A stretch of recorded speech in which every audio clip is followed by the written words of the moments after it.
გამარჯვებით იყოთ მეგობრებო.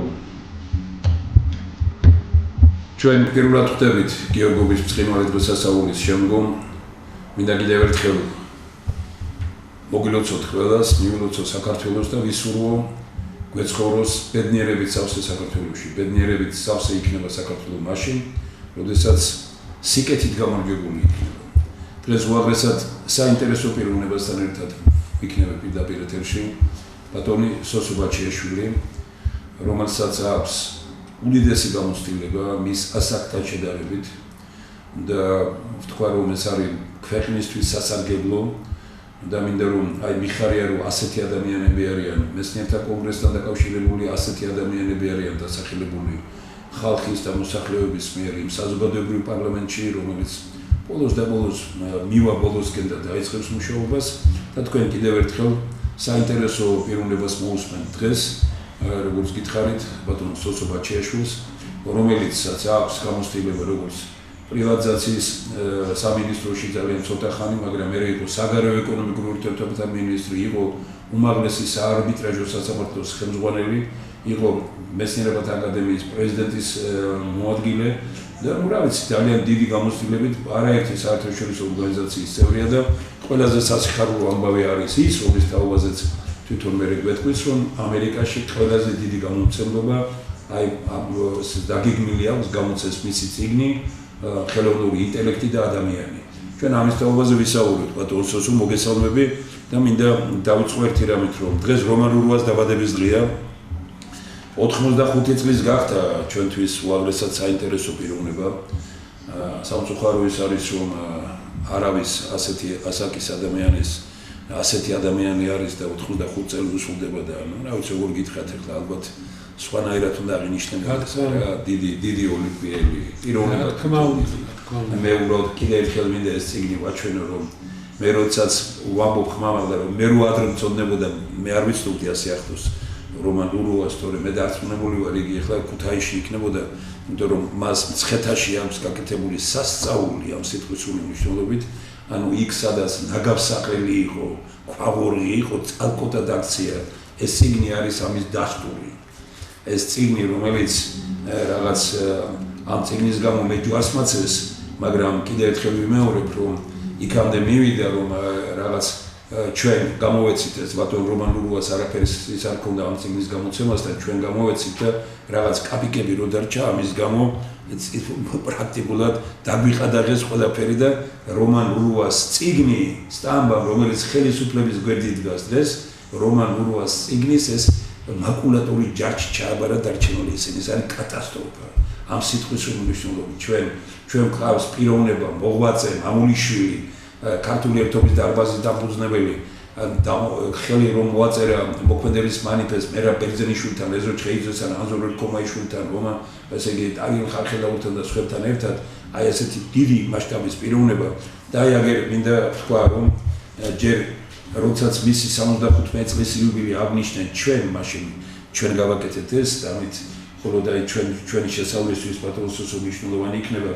აი ეს წიგნი დაიწყო რომან ურუას ასეთი გამოთქმით. ჯერ ერთი აქ აქვს მოცემული, რომ მეცნიერებათა აკადემიის სტუმართა დარბაზში ვართ, ეს გიგანტების დარბაზია ამბობს რომან ურუა და ესე იგი აქ ლაპარაკობს ძალიან ცნობილი პიროვნებების მსოფლიო მასშტაბით, ეკონომიკური მიმართულებით, ვინც არიან მათ გამოცდილებაზე და მათ იმაზე რომელი ქვეყანა არის კარგი, რომელი ქვეყანაც აწარმოებს და ხიდის სხვაგან და არა ის რომელიც სხვისგან ყიდულობს. ეს ცნობილი ისინი ახლა მე ჩვენ დღეს იურიდიულ მეცნიერებათა დოქტორს და ეკონომიკურ მეცნიერებათა დოქტორს ხვდებით და ამ საკითხებზე ამერიკის საზოგადოებაში კარგი საუბარი გვექნება. ბატონი რომან ურუა ამბობს, რომ გული მწყდება, რომ ჩვენი სულიერი მამის ილია მეორის ცნობილი მეცნიერების მოღვაწეების უამრავი კეთილი რჩევა დარჩა ყურადღების გარეშე. ეს სურათი არის უნიკალური, უწმინდესთან ერთად გადაღებული და ნახეთ, რას ამბობს შემდგომ. დაუმარცხებლად დავტოვე საჭიდაო ხალიჩა. ეს არის ერთადერთი ქართველი, რომელიც უცხოელს არ დაუმარცხებია. სასწაულია.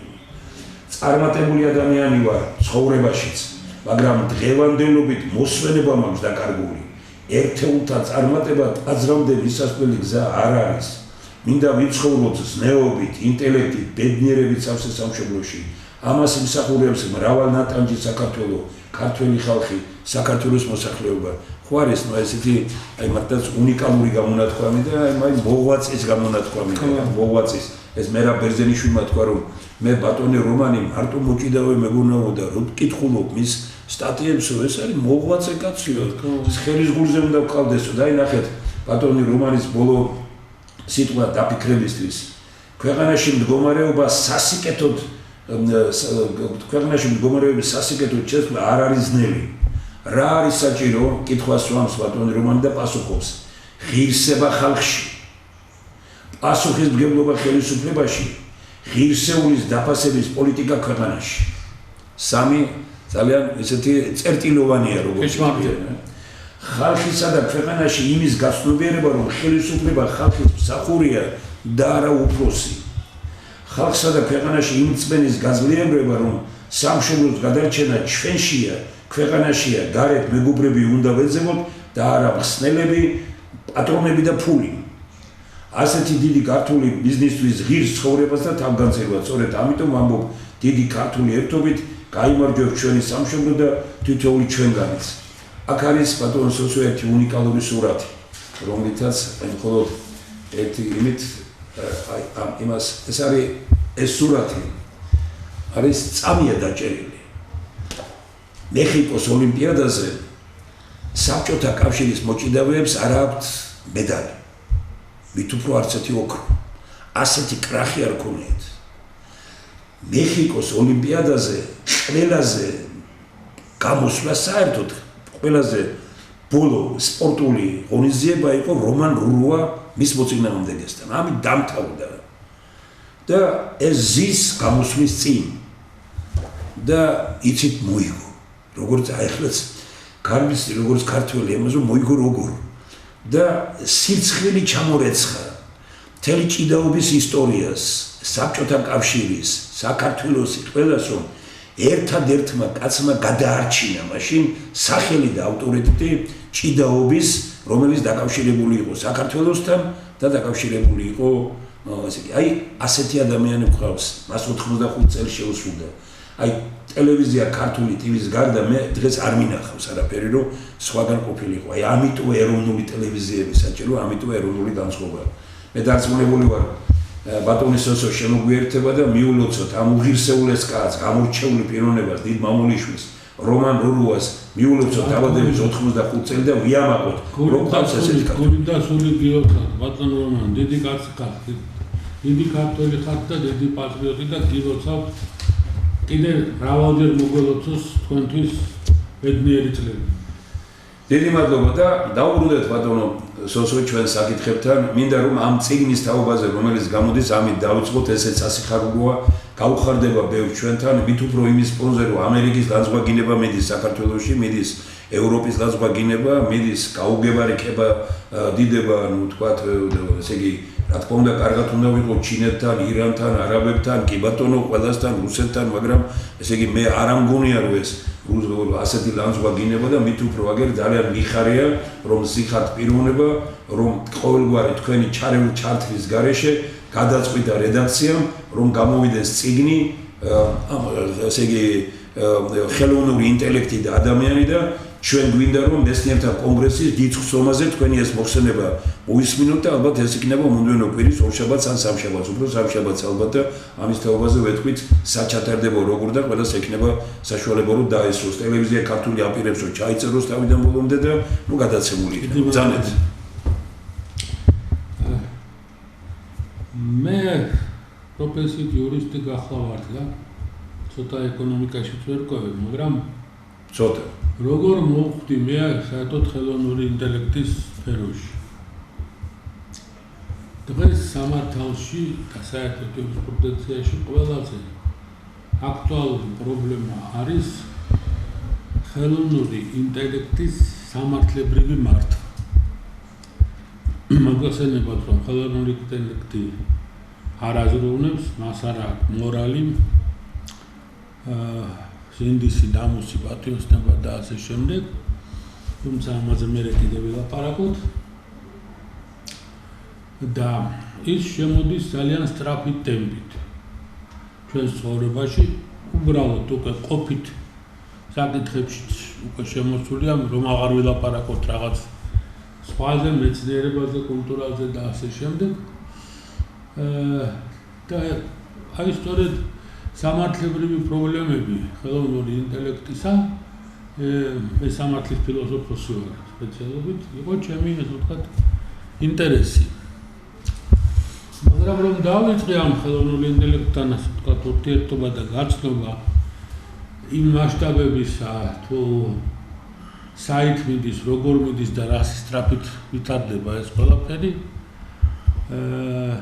ამებადა სურვილი და ინტერესი გამიშვა, რომ ცოტა უფრო ღრმად შევსულიყავი და არა მარტო სამართლებრივზე, არამედ ზოგადად საკაცობრიო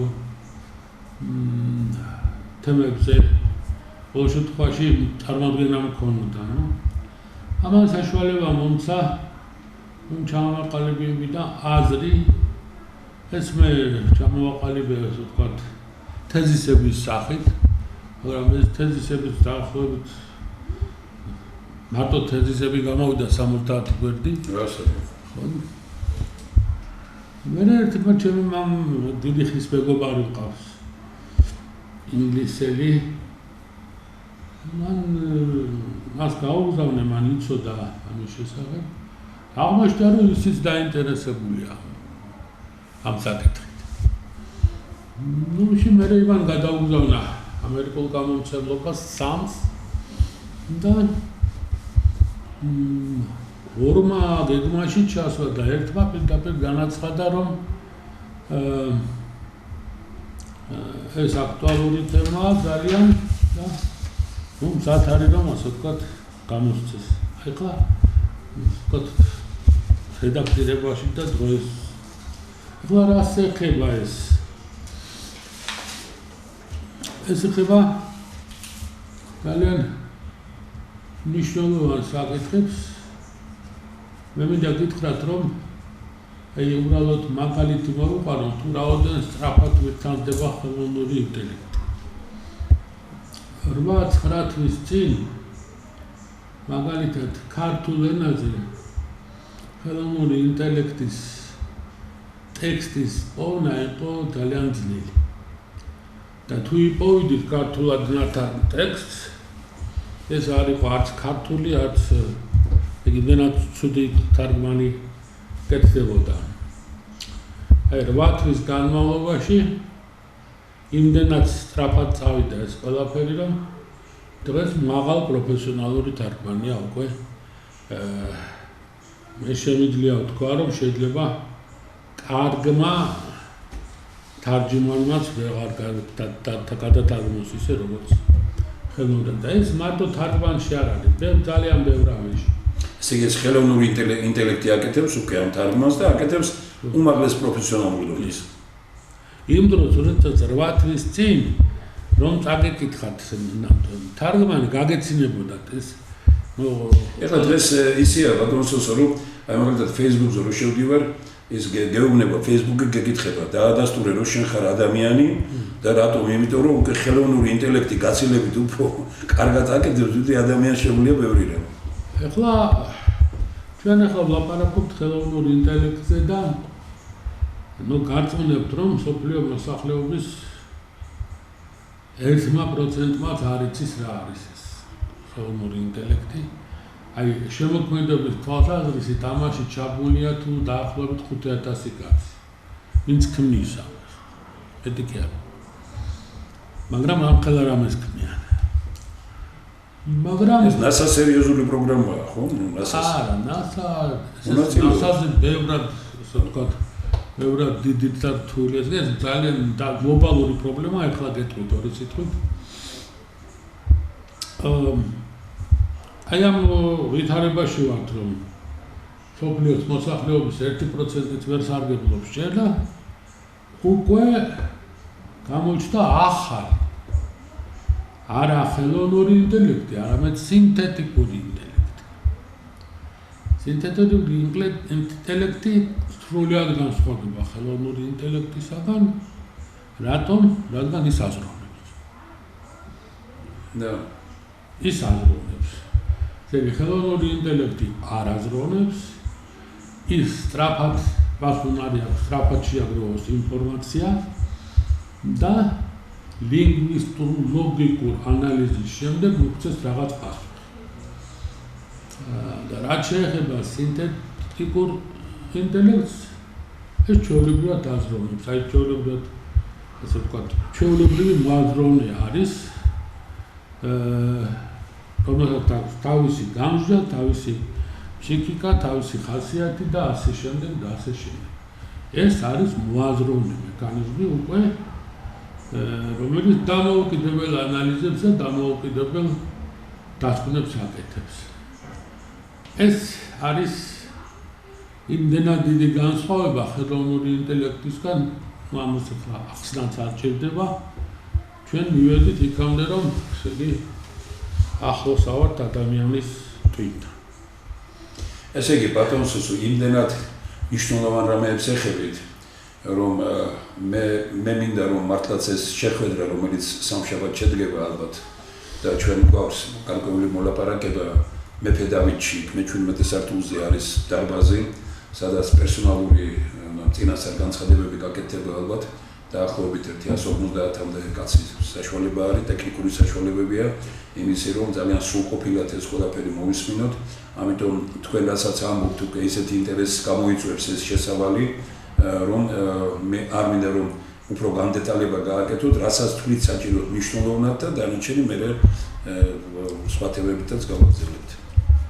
აი ეს რაც შეეხება ასე ვთქვათ სინთეტიკურ ინტელექტს, მაგრამ სინთეტიკური ინტელექტის შესაძლებლობა წარმოიშვა იქიდან, რომ წარმოიშვა ეგრეთ წოდებული კვანტური ტექნოლოგია, ანუ კვანტური კომპიუტერი. რას ნიშნავს კვანტური კომპიუტერი და რითი განსხვავდება ეს ჩვეულებრივი კომპიუტერიდან? მოგახსენებათ, რომ ყველანი ჩვენ რა კომპიუტერებთან სარგებლობთ, საბოლოო უკავშირდებიან ეგრეთ წოდებულ სუპერკომპიუტერებს, საერთოდ არის ბაზები.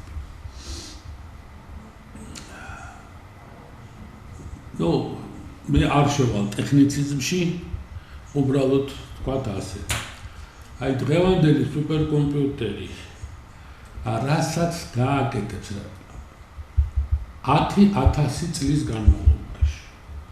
10,000 წლის განმავლობაში. კვანტურ კომპიუტერს დაჭირდება 200 წამი. 200 წამი. ეხლა თქვენ გესმით რასთან აქვს საქმე? ეს არის უკვე არა მარტო რევოლუცია, არამედ ეს ყველაფერს ცვლის. ეს ცვლის დავიწყოთ ეკოლოგია, ჯანმრთელობა, მეცნიერება, ტექნოლოგია, ყველაფერი თუ რამ არსებობს ამ ჩვენ ქვეყანაზე, მათ შორის მორალს, მათ შორის ფსიქიკას ადამიანის, მათ შორის დამოკიდებულებას ქვეყნისადმი. უკვე უნდა ვიანგარიშოთ, რომ ეს რა არის პატრიოტიზმი, რა არის საკუთარი ქვეყნის სიყვარული, საერთოდ რა არის მეგობრობა. ამიტომ მე მინდა განმტკიცო ის, რაც თქვენ ბრძანეთ, ჩვენი ერთი კონკრეტული მეგობარი, რომელიც წავიდა ისრაელში, რაღაც მიწვევა გაუკეთა, ბესიკ ბოგმელი, რომელიც არის ფსიქოლოგი და დიმიტრი უზნაძის თეორიის ერთ-ერთი ძალიან ძლიერი, ვთქვათ, საფრთხენი კაცია თეორიის და ეს პიროვნება მიიწვიეს გარკვეულმა ჯგუფმა, მიიწვია, იმიტომ რომ იმდენად საინტერესო ხედვები აქვს მას როგორც ფსიქოლოგს. მიიწვიეს იქ და ეს ისინი გამშვებდნენ, როგორ კარგად აზროვნებს ეს როგორც ფსიქოლოგი, მაგრამ ბატონი ბესიკი გამშვებდა და თქვა, რომ ესენი სხვა საუკუნეში ცხოვრობენ. ანუ მე ამით ვამბობ იმას, რომ ჩვენ გავიტაცა ქვეყანაში რაღაც ბევრმა ისეთმა რამემ, რომ განათლება, ხალხის მომზადება იმისთვის, რაც თქვენ ბრძანეთ, რომ ეს რეალურად ჩვენ დიდი სულიერი მისია გვაქვს შესასრულებელი და ამ დროს ხელისუფლების ფუნქცია სრულიად სხვა არის, ისევ როგორც პარტიების ოპოზიცია იქნება თუ ნებისმიერი.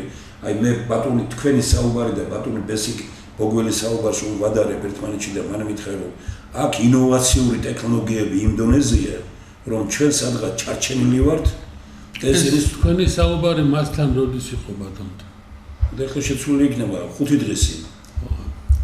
ნუ ახლა მე არ ვიცი ის რამდენად არის საქმის კურსი იმაზე რაღაც მე ვლაპარაკ კვანტურ ტექნოლოგიებზე. ესენი ნახავთ და მე მეუბნება რომ აკო ჯგუფებში მოვხდიო. ნუ მეუბნებიან რომ არ გაგიშვებთ საქართველოში, მოდი ჩვენთან ერთად იმუშაოთ, წარმოგიდგენთ ნახეს კარგი პროფესიონალი და უნდა იქ დაიტოვო. მოკლედ რომ ვთქვათ ეს კვანტური ტექნოლოგია, კვანტური ჩვეულებრივი ინტერნეტი არ იარსებებს, იარსებებს კვანტური ინტერნეტი. ნუ კვანტური ინტერნეტი ერთ წამში აკეთებს ტრილიონ ოპერაციას. ეს არის წარმოუდგენელი, ასე ვთქვათ.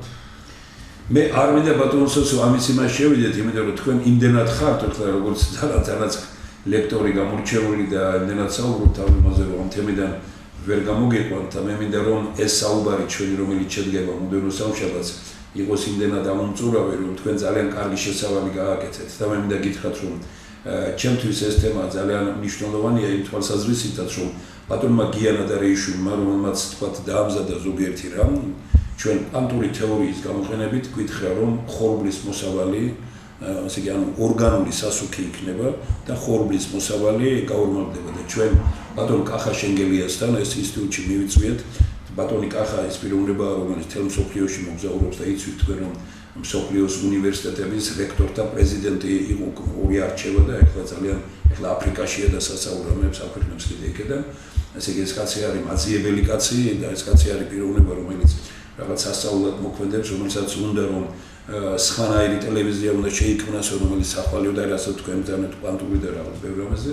ანუ თქვენ წარმოიდგინეთ, რომ ხორბლის მოსავლიანობაც კი და ის რაც დაკავშირებულია ერთ წვეთს, რასაც თქვენ ბრძანებთ, შეუძლია რომ რამდენიმე გექტრის მოსავალი, რასაც ამზადებს ეს პიროვნება. მე ამბობ ახლა ეს გამოცდა მიდის ამისი ყველაფერი და ამაზე ძალიან საინტერესო ექსპერიმენტი ტარდება გორში ჩვენი მეგობრების მიერ და აი კიდე ერთხელ მინდა დაგიდასტუროთ, რომ სხვა ეპოქა, სხვა პერიოდი მოდის და ძალიან სერიოზულია, ვთქვათ, ამ შემთხვევაში პასუხისმგებლობა ნებისმიერი მეცნიერის, პოლიტიკოსის, ხელისუფლების, რომელმაც უნდა მოამზადოს საზოგადოება, რომ ეს ელოდება წინ. რა ვიცი, სწორად თქვი ბატონ სოსო თუ? რა თქმა უნდა, მაგრამ ეს პოლიტიკოსიც უნდა ერკვეოდეს უკვე. რა თქმა უნდა, უკვე მას გარეშე წარმოუდგენელია. ხო, ასე ვერაფერს ვერ მოამზადებს, თუ ამაში მათ არ არის ჩახედული, არა ერთი და ორი პოლიტიკოსი. სიცილი დაგვაყარეს ჩვენ ამ იმაზე, როცა კვანტური თეორია და ესე ვთქვათ, სიცილი დაგვაყარეს. ბევრმა და ამ ექსპერიმენტს, იმიტომ რომ ამ ექსპერიმენტზე მუშაობდა, გავიტან ჩვენ ამ იმასთან, ბევრი სხვა რამ არის კიდე, იმიტომ რომ წარმოუდგენელია, თუ არ იცი რა ხდება მსოფლიოში, რა პროცესები მიდის, წარმოუდგენელია შენ ქვეყანაში წარმატება გქონდეს. ჯერ არ მიდის ეს პროცესები ბატონო, მაგრამ დაახლოებით 8 თვეში, 1 წელიწადში ეს იმდენად სწრაფად დაიწყება და იმდენად სწრაფად გეთახმები, ამაში მე ამაზე ავტომატურად ვიდრე რომ ძალიან ბევრი მეცნიერი ვიცი და შეიძლება მასკიც ვერ არის ახლოს ბევრად. ამას მზად თუ არ დახვდი? კი ბატონო, აი ესაა თემარი. მზად თუ არ დახვდი. ნუ მასკი ერთ-ერთი ლიდერია ამ საქმის. სამ რამოდენიმე ლიდერი ყავს ამას, ეს არის NVIDIA, ასეთი კომპანია. საერთოდ არიან ამერიკელები და იაპონელები. მე მოდის ყველა სხვა. მაგრამ ესენი რაც ახლა იაპონიამ გააკეთა, ბარემ ახლა თქვა ჩვენ იაპონიამ ეს ფული, ელექტრონული ფული, თუ რას ვეძახით ჩვენ ამას. ხონოს ჩვენთანაც ძალიან ბევრს რო ჭრიან, ის ხო?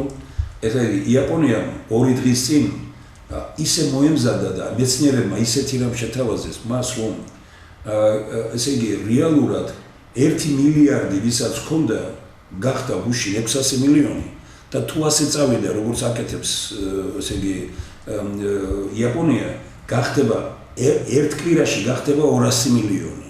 თქვენ წარმოვიდგინეთ და ეს ყველაფერი გააკეთეს მეცნიერებმა.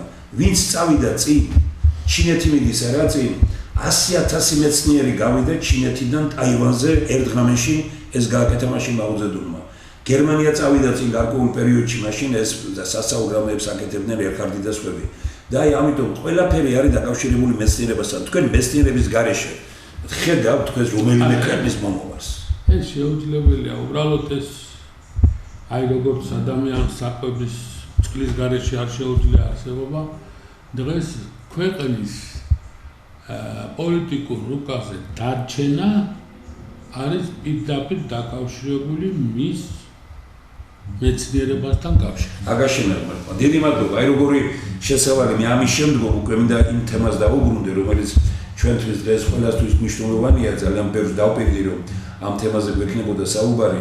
თქვენ ნახეთ, როგორი მოსაუბრე გვყავს და ისიც მინდა გითხრათ, რომ მთელი ყველა მეცნიერთა კონგრესის სურვილია, რომ მეცნიერთა კონგრესის დროში ბატონ სოსოს კონდეს რამდენის დაჭირდება ხელოვნურ თუ სხვა იმაზე, იმიტომ რომ ეს ძალიან წიგნიერი კაცია, ღრმა კაცია, ძალიან დიდი ინფორმაციის მფლობელია, დიდი კონტაქტებით არის ქვეყნის გარეთ და ქვეყნის შიგნით მით უფრო და ეს ასურველია, რომ აი მეცნიერთა კონგრესის დრო, რომელიც გვაქვს ჩვენ ყოველი და ეხლა ვაპირებთ კიდე ახალ პროგრამას ვაკეთებთ და აი სწორედ იმ დღეს გვინდა იქ მეცნიერთა კონგრესის ამ შეხვედრაზე გამოვაცხადოთ, რომ მეცნიერთა კონგრესის ტელევიზია ქართულ ტივიზე გაიზრდება 2 საათის ნაცვლად, შეიძლება 4 საათი გახდეს და ჩვენ დიდი სურვილია, რომ ისეთი პიროვნება, როგორც ბატონი სოსოა, ერთ-ერთი მთავარი წამყვანი იყოს, იმიტომ რომ მე ვეჭვობ და გეტყვით ორ რამეს, ორი რამე მინდა გითხრათ. ერთი რელიგიურია უფრო, მეორე, ვთქვათ, ძალიან გამიჭირდა ქუთაისში და მთელი პირველ სართულებს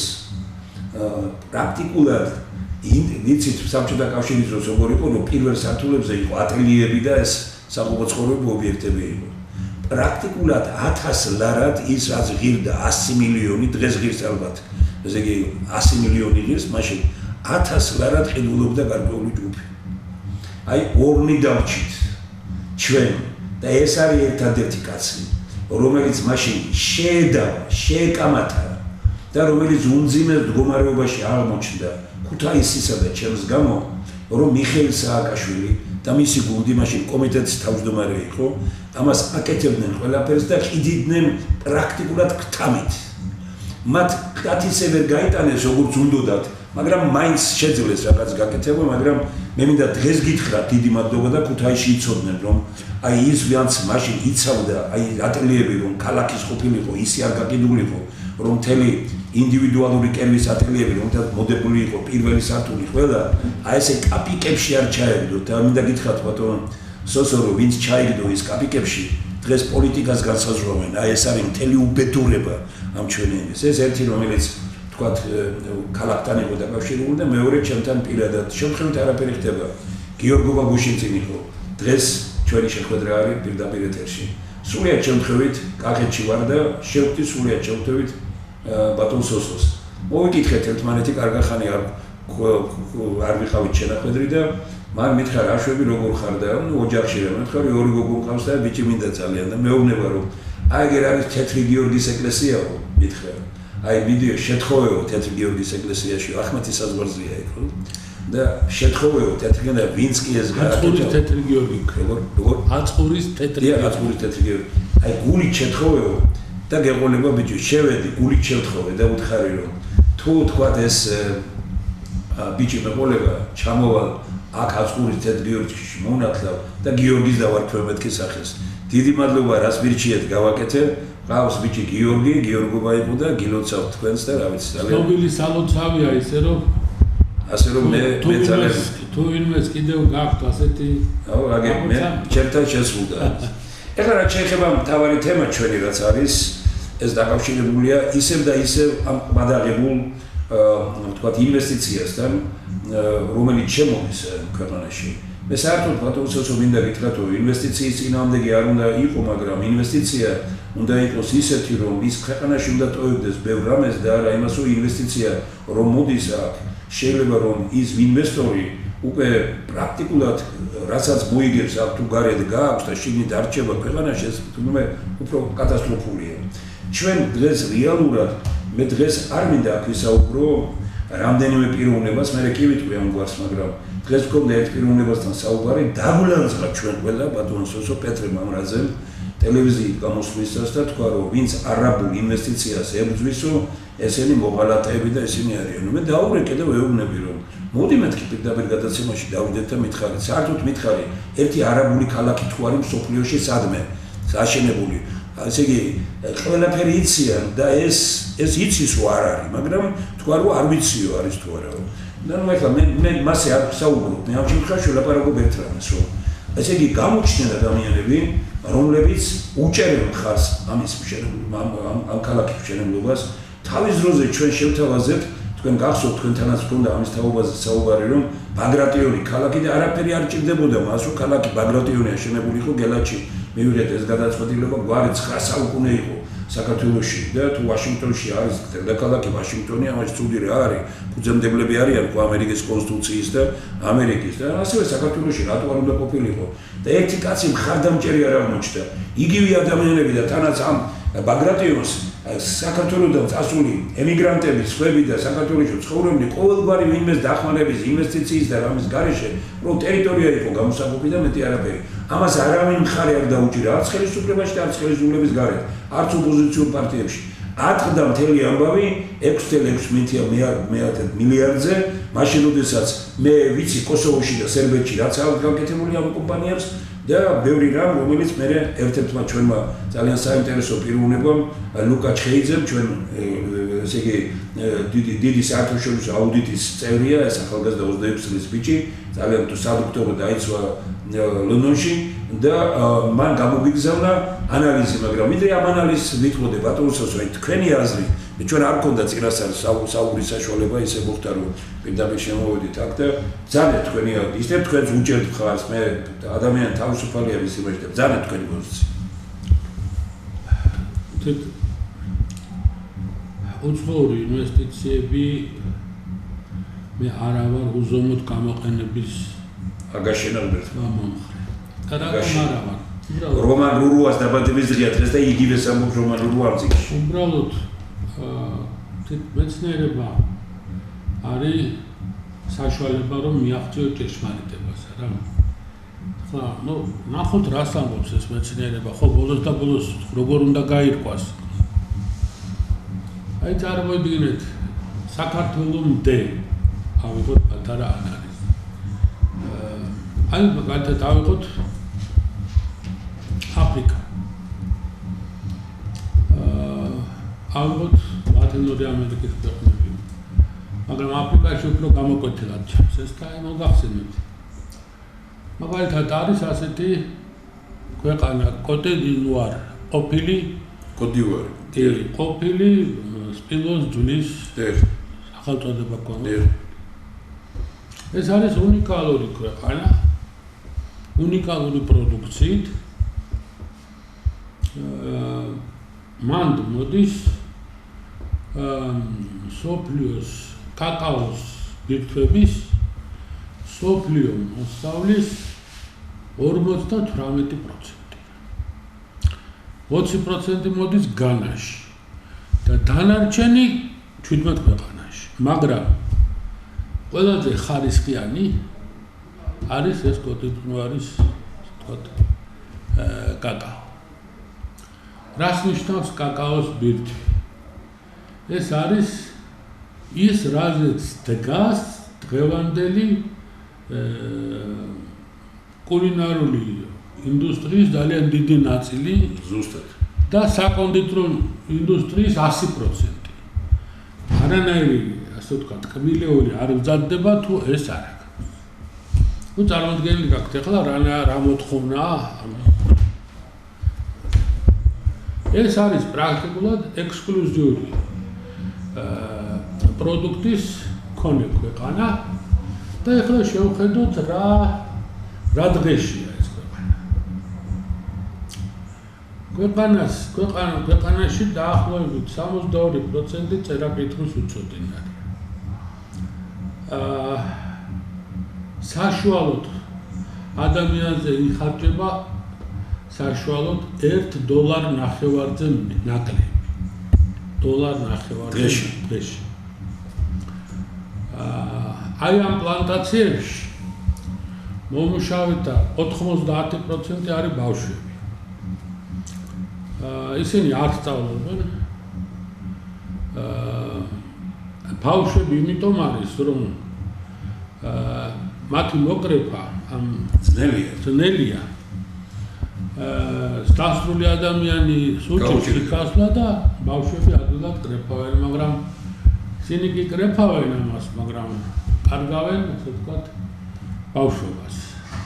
სამისოთ უამრავი მანქანადანადგარებია, უამრავი ტექნიკაა, რომ ეს მოიკრიფოს და რატომ უნდა იყოს ეს ასე. ყოველ 4 წუთში ერთი ბავშვი იღუპება შიმშილით. ყოველ 4 წუთში ერთი ბავშვი. 20 თუ 4? ყოველ 4 წუთში ერთი ბავშვი იღუპება მარტო შიმშილით. ნუ საათში 15 კაცი. კი, მე აქ არ ამაქვს ლაპარაკი, ავატყობზე. გასაგებია. ასე ვთქვათ, მხოლოდ შიმშილით. ქვეყანაში პრაქტიკულად არ არის სამედიცინო დახმარება. პრაქტიკულად სკოლებში ბავშვები არ დადიან, რადგან კრეფავენ და ამუშავებენ აი ამ კულტურას. არის ერთი უმაღლესი სასწავლებელი, ეს თუ შეიძლება უმაღლესი სასწავლებელი დაარქვა, არ მოიპოვება კარგი წყალი. ნუ საკმარისია მე მგონი რო არ გავაგზავნოთ ამაზე. აი ამ ქვეყანას, ეს ქვეყანა ფლობს უნიკალურ პროდუქტს. კითხვა ჩნდება, რატომ ხდება ეს ასე, ხო? იმიტომ რომ ქთამის საშუალებით ეს პლანტაციები გადაეცა ამერიკულ, ფრანგულ და ბელგიურ კომპანიებს, რომელიც ექსპლუატაციას უწევენ ამ პლანტაციებს 99 წლით აქვს გადაცემული. როგორ ჩვენი დღეებია გადაცემული? 99 წლით და ყველაფერი ეს გადის უდიდესი მოგება მიდის სხვაგან. 90 ქვეყანას რჩება 6% და 1.5% რჩება უშუალოდ მწარმოებელს. ხო, ესე იგი, ეხლა ფასმა მიაღწია დაახლოებით $17-18. ეს ქვეყანა უნდა იყოს წალკოტი, არანაკლები შვეიცარიაზე არა. რა თქმა უნდა. არა. მაგრამ არის ეს, ეხლა მე ეს მაგალითი რატომ მოვიყვანე. ასეთივე მდგომარეობაშია მის გვერდზე მყოფი განა, ასეთი პრაქტიკულად სამხრეთ და სამხრეთ-დასავლეთ აფრიკის ყველა ქვეყანა არის ასეთ მდგომარეობაში. ლათინური ამერიკის ქვეყნების დიდი უმრავლესობა არის ასეთ მდგომარეობაში. იქ ყველაფერი ეკუთვნით ამერიკულ კომპანიებს, აქ ძალიან დიდი ნაწილი ეკუთვნით ფრანგებს, ბელგიელებს, ჰოლანდიელებს, აქაც ამერიკელებს და ასე შემდეგ. რა მოუტანა ეხლა ამ ქვეყნების მოსახლეობას აი ამ უცხოურმა ინვესტიციებმა? ტანჯვა, წამება, სიკვდილი და უბედური ცხოვრება. ეტე არაფერი. თუ უცხოური ინვესტიცია არ იქნა პროფესიონალურად მართული, აი ამას წერს ჩვენ ეს 26 წლის ბიჭი ზუსტად რას თქვენ ბრძანეთ ინგლისიდან, საერთაშორისო აუდიტის წევრი. თქვენ ვინმე იცით რომ ხარს უჭერს ამას აი საერთაშორისო მასშტაბით იყო თქვენ დიდი ინფორმაცია მოგილიღეთ. აი თქვათ აი ამ ასე დიდი ინვესტიციას რომელიც შემოდის ჩვენთან. როგორია მოსაზრებები გარეთ? საქმე ინვესტიციის რაოდენობაზე კი არ არის საუბარი. საუბარია იმაზე რისთვის შემოდის. მე სპეციალურად ამოვიღე დღეს მოქმედი ყველა დიდი ეკონომისტის აზრი ასეთი და ამდაგვარი ინვესტიციების შესახებ. კარგად ამბობთ ძალიან. ეს არის. კარგად მოვისმინოთ ბატონო, ეს ჩემთვისაც ძალიან ექვსი ყველაზე დიდი ეკონომისტი დღეს რომელიც ფუნქციონირებენ, ამაზე მაღალი კლასი დღეს. სოფლიო მასშტაბით ლაპარაკი. ამაზე მაღალი კლასი არ არსებობს. ნობელის პრემიის ლაურეატია ბევრი. ნობელის პრემიის. ყველა. ხუთი კაცი არის ნობელის პრემიის ლაურეატი. ძალიან. მათ შორის შტიგლიცი. იწყება შტიგლიცი და თავდება პაკეტით. ეს იტალიელია. სწორედ ეს არის ყველაზე ასე ვთქვათ მძაფრი მოწინააღმდეგე. არც ერთი მათგანი არ იწონებს პატარა სახელმწიფოს მიერ მიწის გაყიდვას. პირდაპირ არის მითითებული ციტატებია მოყვანილი. ამას ვიცით რა. ნუ ვიგულისხმობთ რომ ამას ამბობს ბაჩიაშვილი, ან შაშიაშვილი, ან პეტრე, ან პავლე. ამას ამბობს მეცნიერება. ეხლა მე სიმართლეს გეტყვით რომ შტიგლიცის, პეკეტის, რენერის და მათი უფრო მჯერა ვიდრე რომელიმე პროპაგანდისტის, რომელიც სავალ ტელევიზიაში გამოდის რა. ისინი პირველი რასაც ამბობენ რომ სირემიციანმა სახელმწიფომ მიწა არ უნდა გაყიდოს საერთოდ არარეზიდენტზე და თუ იდის ეს უნდა იყოს განსაკუთრებული და საჯარო შემთხვევა. ანუ ამის გარეშე რომ სასაული კარგია და დიდი მადლობა მე არ ვცდილობდი რომ იმასთან მეორე მიწის გაყიდვა დაკავშირებული უნდა იყოს რაღაც მიზანთან. თუ ინვესტიცია შემოდის მარტო იმაში რომ რომელიმე უცხოურმა კომპანიამ მიწა ჩაიგდოს ხელში, ისინი ამას პირდაპირ ასე ვთქვათ ღიად ამბობენ.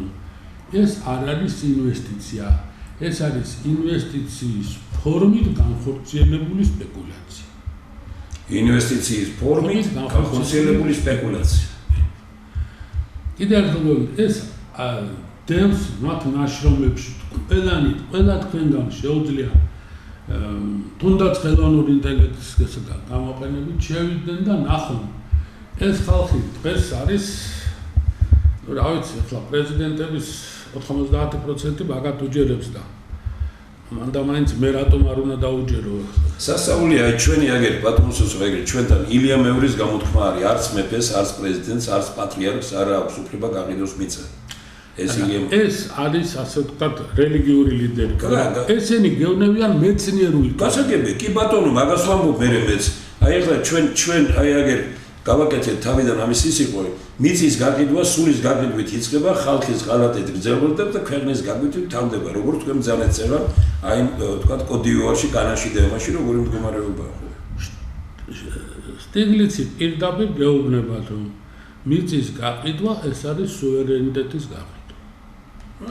მეგარია კიდევ ერთხელ ხას უსვამ პატუცებულო ტელემაყურებლებო მე ეს ინფორმაცია არ მომიპოვებია რაღაც არალეგალური ფორმებით ან სადაც ყველა თქვენგან რა ბედნიერება როგორ კარგად გამოვიდა შემთხვევით არაფერი ხდება რომ აი მე ისე არც კონდა საშუალება მოვიწვია და ძალიან მიხარია რომ აბსოლუტურად ქართული განწყობა იმ მეცნიერების იმ ნობელის პრემიის ლაურეატებში და იმ პიროვნებამ რომელიც აიგერ ბატონსოს მე მაინც მინდა გითხრათ რომ იმ ბიჭმა ჩვენ გამოგეგზავნა და გითხრა რომ დეტალების დანართებისა და ფინანსური ფორმების არ გამოქვეყნება ზრდის კორუფციისა და სახელმწიფოსთვის არასასარგებლო პირობების დაცვის ეს არის პიკეტის პიკეტის ციტატა რა აგაშენა ოჩა ლუკა აგერ პიკეტის პიკეტის ციგნიდან არის პირდაპირი კარგი გავაციტე შეიძლება რა კარგი გამოსწრეს ეს ახალგაზრდა კაცი დამოუკიდებელი აუდიტის გარეშე არსებობს საფრთხე რომ სახელმწიფო მიწა და აქტივები რეალურ ღირებულებაზე გაცილებით იაფად ეს არის პიკეტის ციგნი აგაშენა მართლა გამიხარდა ძალიან ოჩა ლუკას თუ გარანტიები სუსტი საბანკო ბონდის გარეშე და დასაბამი ინვესტორს შეუძლია პროექტის გაჭიანურება ან შეჩერება სახელმწიფოსთვის მძიმე ზიანის მიყენება ეს სტიგლიცია როგორი პროფესიონალი მოუწევიათ აი ასეთ კაცს ვარ იწვევენ ტელევიზიები და ისე იგი აი დღეს უთხარი ბატონ პეტრესო რატო გიწვევენ მარტო სახელმწიფო ტელევიზიები ჩვენთან მე არ მინდა ვარ საკითხზე კამათიებთ რომ ჩემთვის ესო გადაწყვეტილია ვარ ბატონო მე შემოგთავაზებთ ასე აქ საკამათო არაფერი არ არის რაზე უნდა ვიკავო? გეთახმები, ჩემს არ არის საგამათო, მაგრამ საგამათო. მე ვის ვეკამათო ახლა? კიდევ ერთხელ გავუნივით 6 ნობელის პრემიის ლაურეატი. მე ეს რაც ვნახე ეს 6 და რო გავყვე. შეიძლება 30-იც ვიპოვო. რა ბედნიერებაა ბატონებო, დღეს აი სასიხარულოა, რომ აი ასეთ კაცს, რომელიც აი ესე იცნობს ამ პრობლემას, ასე ღრმად იცის, აი აგერა მართლაც როგორია, კაფეო დროის ჩარჩოების გარეშე მე რას ვწევს ეს კაცი თუ არ იქნება დამოუკიდებელი აუდიტ და კვარტალური ანგარიშება ინვესტორის. მე გეტყვით ერთ ასეთ როდესაც მინისტრი ვიყავ საგარეო ეკონომიკური ურთიერთობების ჩემთან შემოდიოდა ყველა ეს ძალიან მნიშვნელოვანი დეტალია საგარეო ეკონომიკური ურთიერთობათა მინისტრი იყო ანუ ეკონომიკური საკითხები წლების განმავლობაში ამ სამინისტროს ხელში იყო უცხოეთთან და ამ სამინისტროს სათავეში ჩემთან შემოდიოდა ყველა უცხო ინვესტიცია იქნებოდა თუ არ იქნებოდა მე მზად უნდა ვიყავი თეორიული მწოდნა მქონოდა რა უნდა გავაკეთო როგორც შევაწყე ბატონ ედვარდ შევარდანძესაც ამ უცხოური ინვესტიციებისადმი ქონდა ასე ვთქვათ მთლად გარკვეული არის მიდრეკილი იყო მიდრეკილი პირიქით ეჭვებოდა ამის სიკეთე აი ეს მინდა ვთქვა მაგრამ მთლად გარკვეული არ იყო ბოლომდე გარკვეული არ იყო ხო და ერთხელ დამირეკა და მთხოვა ძალიან დიდი თხოვნა მაქვს მაშინ უნდა წავსულიყავით ჩვენ კრალმონტანაში ეკონომიკურ ფორუმზე. ძალიან მომემზადებო კარგი მასალაა ამ უცხოური ინვესტიციების შესახებ. და შინაგანად მეც ძალიან ეჭვმეპარებოდა რომ უცხოური ინვესტიციების ასეთი უკონტროლო და არაპროფესიული მიღება ქვეყანაში კარგია. და დავიწყე ამის ძიება. ყველაფრის კარგახანი მოვიდით სხვათა შორის ჩემ გუნდთან ერთად და